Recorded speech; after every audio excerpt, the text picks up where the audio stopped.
Hey, what's up, family? Today I want to talk to you about unity consciousness. Unity consciousness. What I've discovered it to be. And like I said, you have to discover all this for yourself.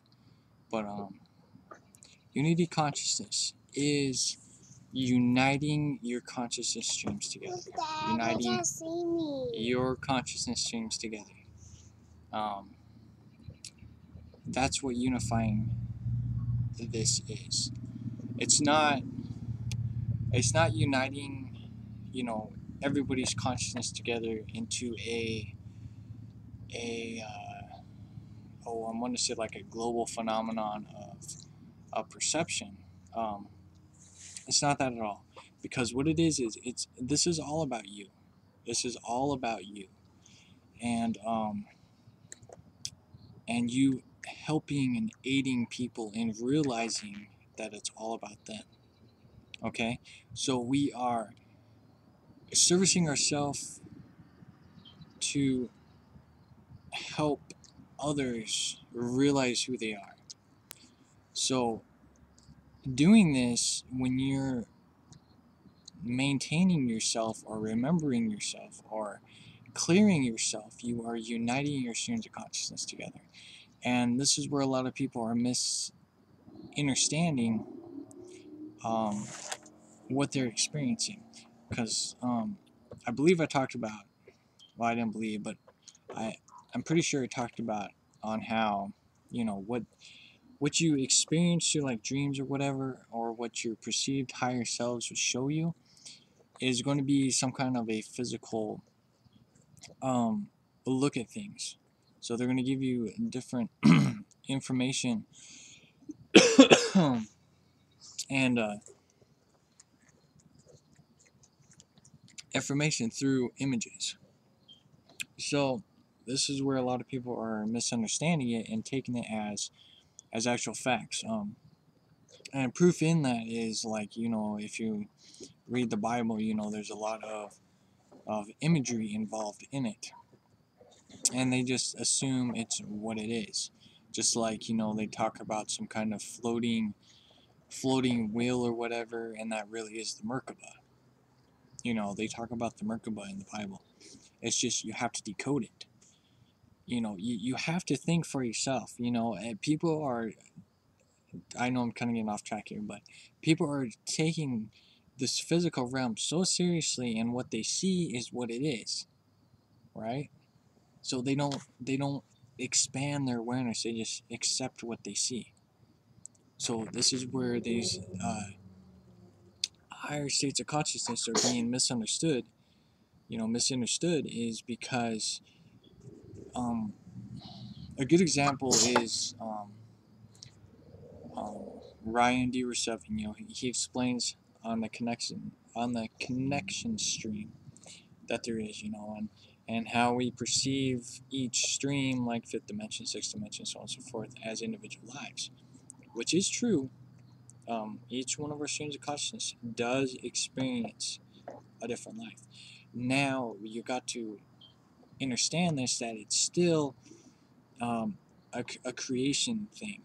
I don't know how to really explain it very well, but it's just like dreams. You have a dream. You could perceive this dream to be like weeks and weeks, but maybe you only dreamed it for like 15 perceived minutes. Okay, these perceived lives are just like dreams. They're just different streams of consciousness that has memories and people and so on and so forth, connected to it. But remember, there's no such thing as time or space. You could perceive one of your higher selves like 12,000 or 12 million years into the future. So, it's just realizing that it's just a stream of consciousness. Now, the point I'm getting across is you are linking them all together. You're unifying and remembering your consciousness stream, and you're working on balancing that stream. You're connecting that stream so it's totally connected, and that's what DR7 talks about. Now, I don't know if he is meaning what I'm meaning. Hard to say, because to me, like I said, I'm gonna totally just get off of that because it's just people are gonna perceive things differently. Okay, people are gonna perceive things differently, but it's up to them to decode what it means. Because you can get so stuck in what you perceive things to be, you're not going to be able to expand. Okay, because I went through and gave all of my higher selves, lives and um, appearances and so on and so forth, and I interacted with them, right? But I kept expanding my awareness. So instead of them being in individual streams, I unified the streams. I connected the streams. So now it's just all me. I'm unified. And that's what this unity consciousness is unifying, combining all your streams together. That's what this is. So once you remember everything, you have that straight balance. So you don't have all this, because people get so consumed in, all right, well, I'm gonna go and experience 5D more, and I'm working on experiencing 5D more. I'm working on 60. I'm working on 20th dimension or whatever. That takes too long. And all you're doing is just experiencing the stream, but you're not understanding that you have to just combine them. You don't need to look at what it's all going. Yeah, sure, it's you're curious, but it's not necessary, because we're getting closer and closer until our time is up, and you don't want to be distracted by what's going on with everybody else. You want to just experience what you're experiencing now, because you're working on getting out of here, and I'll talk more about that. But you want to unify your streams together. That's what this is. It's not unifying everybody else. It's unifying your stream of consciousness together to create that perfect alignment. Perfect alignment. Just like I said, David 7 has talked about this. Like I said, I don't know his meaning behind it totally, but this is true about aligning your streams together, and that's what you want. Perfect alignment. So you're not getting distracted, because these streams of consciousness can distract you, just like your mind and ego can distract you in many ways. So it's breaking all these down, but that's what unity consciousness is. Let me go ahead and read this, because there might be something I missed, so I want to make sure I covered it all. But unity consciousness is uniting your streams together. Consciousness streams are all over this planet, just like I talked about in the previous video. And a lot of them are 26,000 years old. If you aren't aware, you will download these streams of consciousness to your mind consciousness and think the downloads and the emotions are you. Now, understanding this, I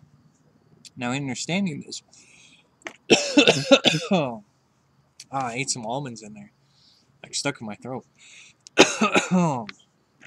Anyways, understanding this, you realize that all actions and emotions are not you. And this is a very key point. Understanding that no emotions or actions are you. Now, this is something that you're going to have to figure out for yourself. And I'll probably just go ahead and make a video just about that, because that's very important. But yeah, no emotions or actions are you. And that's something you're going to have to figure out for yourself. Well, what do you mean by, like I said, I'll make another video about that. So I'll keep reading. But no emotions or actions are you. You act upon by what you learn in school, in groups, hanging out with people, and learning and observing how humans, the number of man is 666, and I'll talk more about that too, create their reality. Learning and observing how man create their reality and act in the perceived reality. Okay? And what I mean by that is you as an observer, you want to observe everything. You know, you don't want to be a part of it. Like, say you're watching a football game, right? And you're just locked on the game. That makes you a follower. And instead of doing that, you can watch the game, but you can observe everybody. Okay, you can look at everybody in the stadium. You know, look at what everybody's doing. You know, this is expanding your awareness. So while you're watching the game, you're observing everybody else and just seeing how they're acting and experiencing this reality. And this is how I observe everybody. You know, so then I can kind of get an idea of where people are at, so I know what kind of videos I need to make. Because a lot of people still aren't aware or understand what's going on. You know, even people who are aware still don't know what's going on. I've been getting a lot of, you know, questions, and a lot of people are starting to get frustrated of what's going on. And I know I'm getting off track here, so I probably should just end this video. But I'll talk about what's really going on, or what's perceived really going on in another video as well. So I'm getting back to where I was. You know, when you perceive people's reality, you get to know where they're at. See if they're trapped here or not. Let's see. Actually, this is actually for another video. I'll go ahead and quit reading this. I didn't realize I got so many. Yeah, these are like, because I'm on lunch and stuff, I just write down a lot of stuff that downloads I receive. So, yeah, I'll go ahead and end that on that.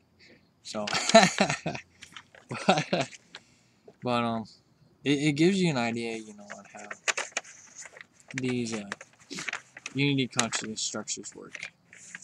Just realizing that it's up to you in creating that balance in your being and unifying all your streams together into one stream. So you're not bouncing back and forth and, oh, okay, this is 5D, oh, this is 6D, this is 7D, oh crap, this is 8D, oh yes, I had a conversation with number 8D.